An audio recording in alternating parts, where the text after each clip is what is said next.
नमस्ते, मेरा नाम है संदीप सिंह सिद्धू। मेरे चैनल सिद्धूज़ एग्री बायो स्पेशल में आपका हार्दिक स्वागत है। जैसे कि हमने हमारी पिछली क्लास में डीएनए के बारे में पढ़ा था और आज हम शुरू करने जा रहे हैं साइटोलॉजी, यानी कि सेल्स की स्टडी।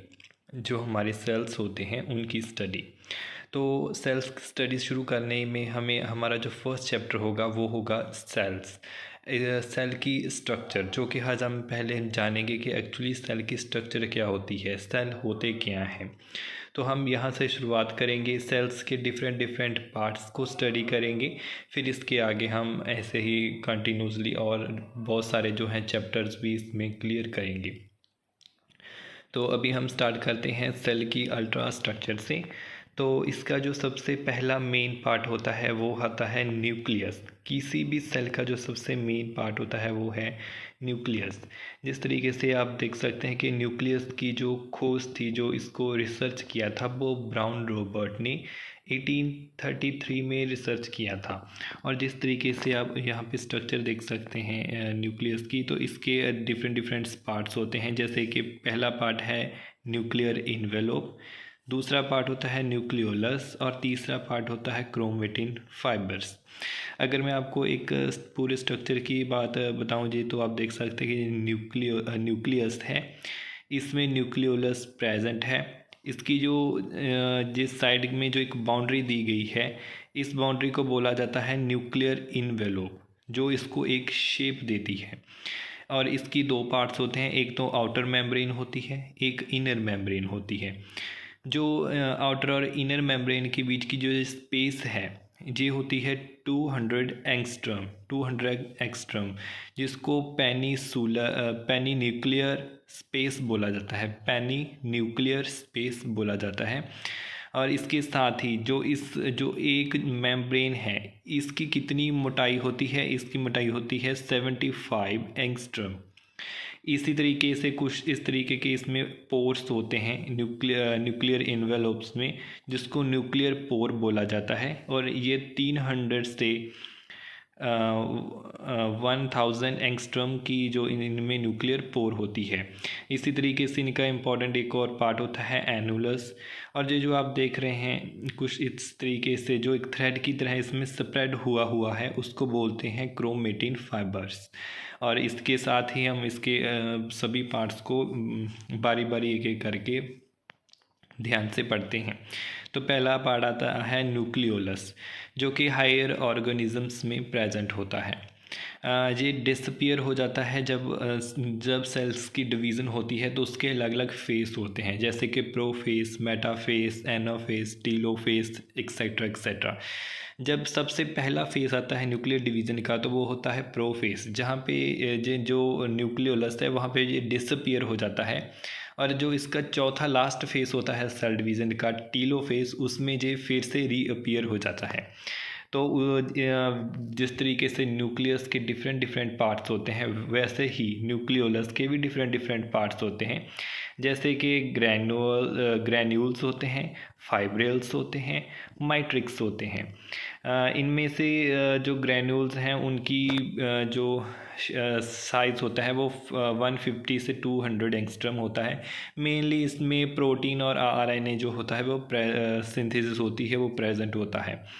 तो ठीक है, तो मतलब इसमें यही था। इसके बाद और जिस तरीके से मैंने आपको बताया था कि न्यूक्लियोलस में क्या होता है, इसमें प्रोटीन और आरएनए की सिंथेसिस होती है। तो तकरीबन 70 और 90% जो आरएनए का सिंथेसिस है वो तकरीबन न्यूक्लियोलस में हो जाता है। इसके बाद न्यूक्लियस का जो अगला मेन पार्ट था वो था क्रोमेटिन।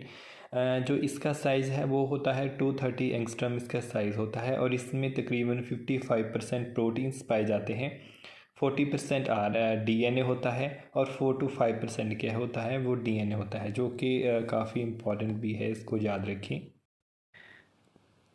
सेल का जो दूसरा मेन जो पार्ट है न्यूक्लियस, एक तो न्यूक्लियस हो गया इसकी स्ट्रक्चर में, दूसरा हो गए हैं प्लास्टिड्स।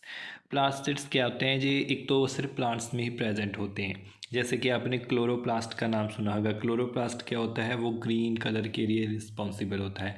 बिल्कुल उसी तरीके से आप इसको याद रख सकते हैं कि ये सिर्फ एनिमल्स में नहीं होते हैं, ये सिर्फ प्लांट्स के केस में होते हैं, जो कि यूकैरियोटिक सेल्स होते हैं। प्रोकैरियोटिक यानी कि एनिमल सेल्स में प्लास्टिड्स प्रेजेंट नहीं होते हैं। तो मेनली ये 3 टाइप्स के होते हैं। एक तो होते हैं ल्यूकोप्लास्ट, एक होते हैं क्रोमोप्लास्ट, एक होते हैं क्लोरोप्लास्ट। ल्यूकोप्लास्ट तो होते हैं कलरलेस, यानी कि इसमें स्टार्च होगा, प्रोटीन और आपका फैट जो है वो स्टोरेज होता है। क्रोमोप्लास्ट जो होते हैं वो ग्रीन कलर को छोड़कर किसी भी और कलर को मतलब स्टोर करने के लिए, मतलब उस कलर को शो करने के लिए होते हैं।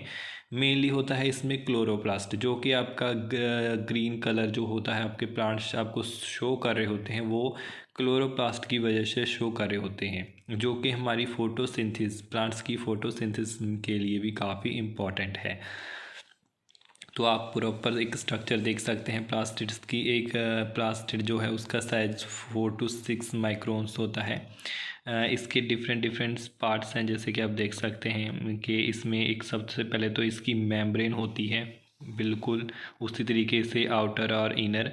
जो इनर मेम्ब्रेन होती है वो इम्परमिएबल होती है, जो बाहरली होती है वो परमिएबल होती है, यानी उससे वाटर अंदर बाहर आ जा सकता है।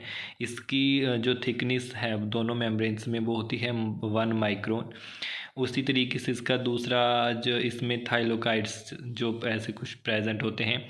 इसका जो आप स्ट्रक्चर्स देख रहे हैं, प्लेट्स लाइक स्ट्रक्चर्स जो आप देख रहे हैं, इसको ग्रेना बोला जाता है।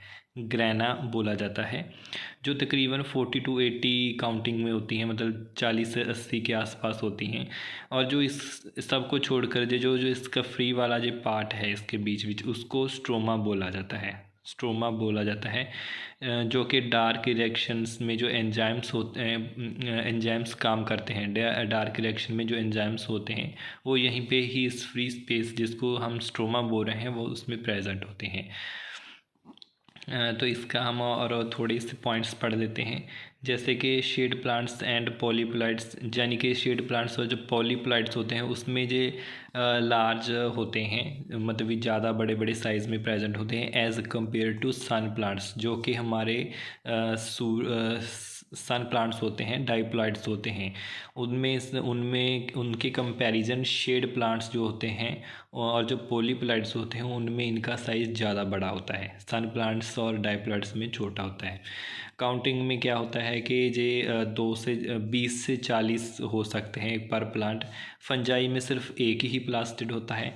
और उसी तरीके से आप देख सकते हैं कि इनकी कंपोजिशन कुछ किस तरीके की है। प्रोटीन्स इनमें 35 से 55% हैं, लिपिड्स 25 से 30% हैं, क्लोरोफिल 5 से 9% है, जो आपको याद रखना पड़ेगा। न्यूक्लिक एसिड 2 से 3% हैं। कैरोटीनॉइड्स जो होते हैं वो 4 to 5% होते हैं। Chloroplast absorb light in the form of photons and ADP and ATP।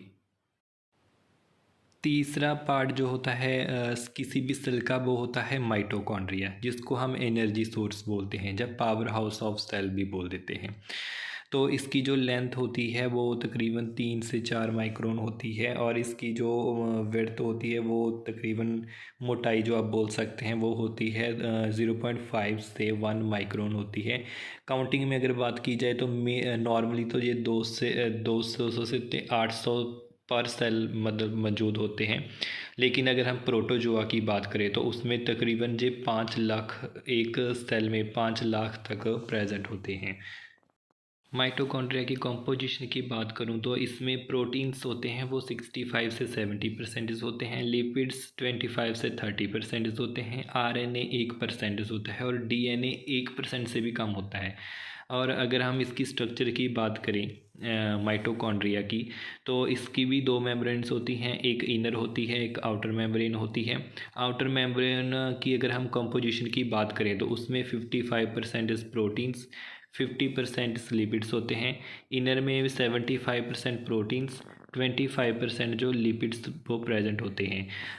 इनकी मोटाई की बात करें तो इनकी जो एक सिंगल लेयर है उनकी मोटाई तकरीबन 60 एंगस्ट्रम होती है और दोनों में डिस्टेंस वो होता है वो 40 से 47 एंगस्ट्रम होता है। जो इसकी जो जिस फ्री स्पेसेस में पड़ी है इंटरनल उसको मैट्रिक्स बोलते हैं। जो यस, और जो इसमें जो इस तरीके की आपको स्ट्रक्चर्स दिखाई दे रही हैं इसको क्रिस्टिया बोलते हैं, क्रिस्टिया बोलते हैं। ठीक है, तो आप देख सकते हैं एक प्रॉपर स्ट्रक्चर माइटोकॉन्ड्रिया की किस तरीके की होती है। चलिए इसके आगे बढ़ते हैं। इसमें क्या होता है कि जो रेब्स साइकिल होता है उसमें कुछ एंजाइम्स जो होते हैं वो प्रेजेंट होते हैं। वो एंजाइम्स क्या हैं, वो इस ही माइटोकॉन्ड्रिया में ही प्रेजेंट होते हैं। इसके ओरिजिन की बात करें तो ये एक तो सेल्फ रेप्लिकेशन कैपेसिटी है, ये खुद ही बन जाती हैं। मतलब एक माइटोकॉन्ड्रिया से ही दूसरे का जो ओरिजिनेशन है वो हो जाता है, दूसरी उसी से ही उत्पन्न हो जाती है।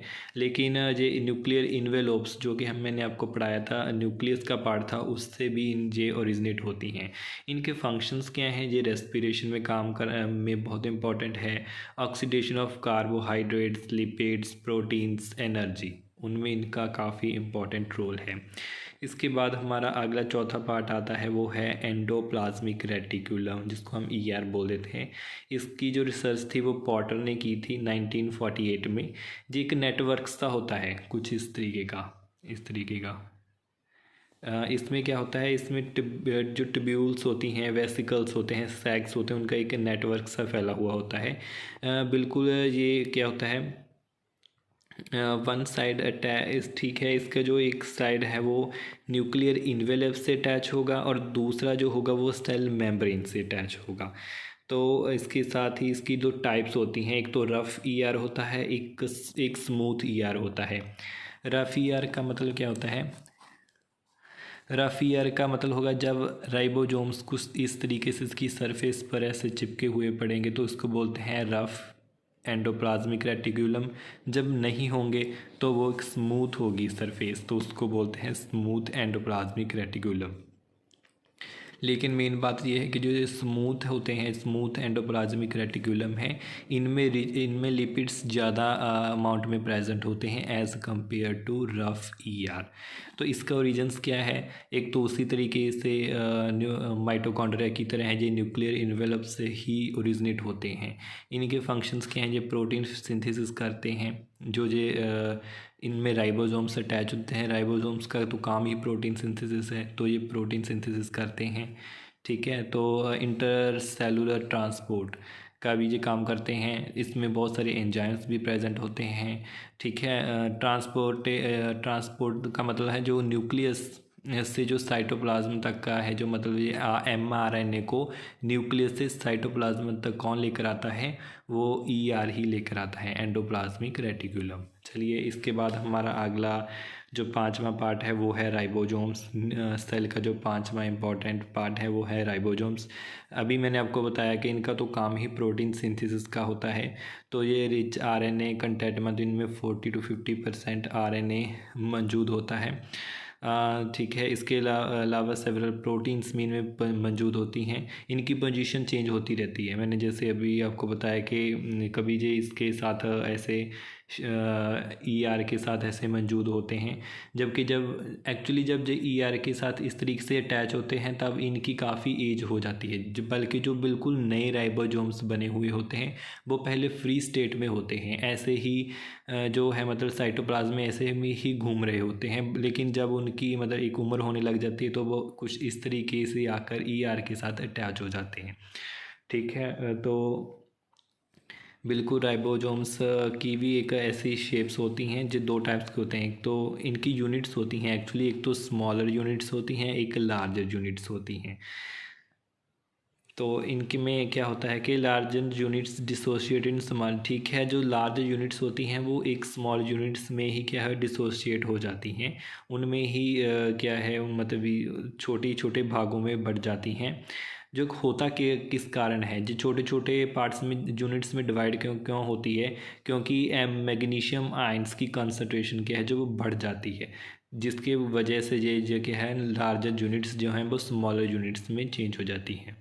जैसे कि मैंने यहाँ पे ना राइबोसोम्स ले रखे हैं, जैसे कि जहाँ पे ATS टाइप के हैं, बिल्कुल दोनों ही ATS टाइप के हैं। ATS जो एस है वो इस राइबोसोम्स की यूनिट होती है। तो एक तो मैंने प्लांट्स का केस लिया, एक मैंने एनिमल्स का केस लिया। अगर प्लांट्स की बात करें तो इसमें एक लार्ज यूनिट है ATS, जो कि 60 और 36 में डिवाइड हो जाएगी। लेकिन प्लांट एनिमल्स के केस में ऐसा नहीं होगा, इसमें ये 60 और 45 एस में डिवाइड होगी। ठीक है, तो दोनों यूनिट्स अलग अलग डिवीज़न होगी स्मॉलर यूनिट्स में। इसी तरीके से अगर हम बैक्टीरिया, माइटोकॉन्ड्रिया या क्लोरोप्लास्ट की बात करें, जिसमें क्रोमोसोम्स प्रेजेंट होते हैं, सॉरी राइबोसोम्स जो हैं वो उसमें इनमें प्रेजेंट होते हैं। तो इनमें जो जो राइबोसोम्स होते हैं वो 70S यूनिट वाले होते हैं। तो इसमें जो 70S लार्ज यूनिट्स हैं वो 50S और 30S में डिवाइड होंगी। एनिमल्स में कुछ स्मॉलर यूनिट्स 60 और 45 की बनेंगी। प्लांट्स में 60 और 36 की बनेंगी। इसमें 50 और 30S की बनेंगी। ठीक है, इसी तरीके से अगर हम हायर ऑर्गेनिजम्स की बात करें तो उसमें ATS की डिवीज़न 60S और 40S में होगी। तो मतलब डिवीजन्स हैं वो अलग अलग होंगी जी। जस्ट मैंने वैसे ही आपको बताया है थोड़ा क्लैरिफाई करने के लिए। इसका ओरिजिन क्या है, जो न्यूक्लियस के अंदर बनते हैं, मतलब न्यूक्लियोलस से बनते हैं। माइग्रेट साइटोप्लाज्म टू अटैच, ठीक है जी। साइटोप्लाज्म में मतलब ऐसे फ्री घूमते रहते हैं, और फिर इसके बाद जब एक उम्र में आ जाते हैं, जब इनको काफ़ी टाइम हो जाता है तो फिर जाकर ER के साथ अटैच हो जाते हैं।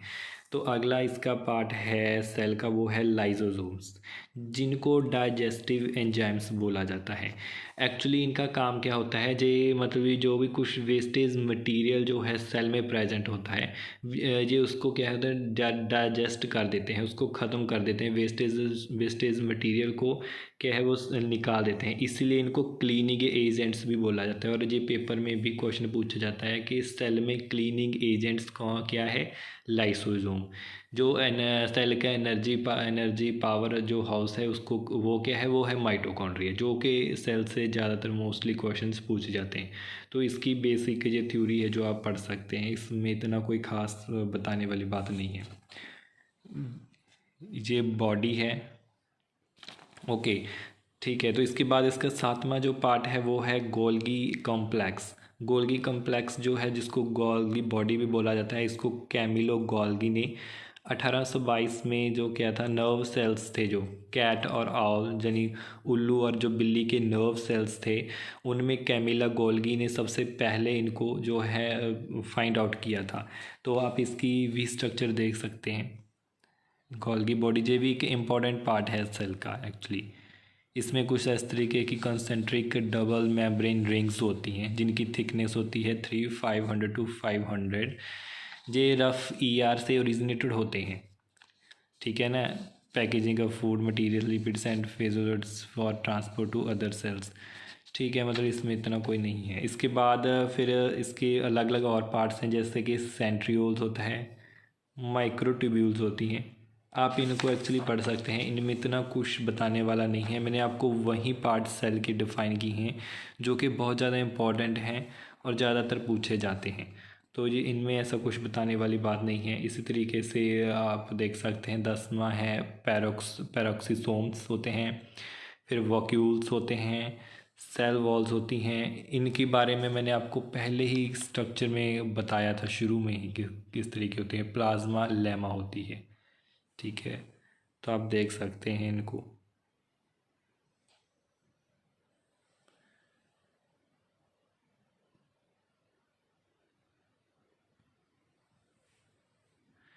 थैंक यू सो मच हमारे साथ जुड़े रहने के लिए। इसी के साथ मैं अगली वीडियो के साथ साइटोलॉजी के एक नए टॉपिक के साथ हम फिर से लौटेंगे। Thank you so much, have a good day.